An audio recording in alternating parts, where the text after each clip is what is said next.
ज्येष्ठ पूर्णिमा दिन नीलाद्रि कंदर को त्याग करी महाप्रभु स्नान वेदी के आसीथिले स्नान वेदी रे रहले महाज्येष्ठा स्नान कले निवृत्त कंदर मध्य असुस्थ ही 15 दिवस व्यापी विराजमान कले एवं महाप्रभु आषाढ़ शुक्ल द्वितीया तिथि रे चतुर्धा मूर्ति रथत्रय विराजमान करी नवदिनात्मक यात्रा कले एवं बाहुड़ा विजय रे महाप्रभु आसिरे लक्ष्मी नारायण भेट है महाप्रभुंकर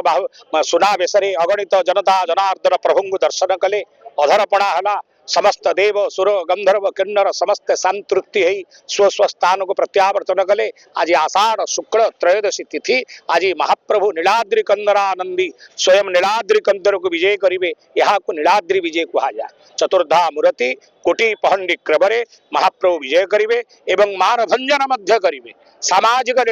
काल काल धरी महाप्रभु श्री सह मानुष लीला मनुष्य परि आचरण लीला करती। लक्ष्मी नारायण भेट होता हेरा पंचमी दिन मां को देखी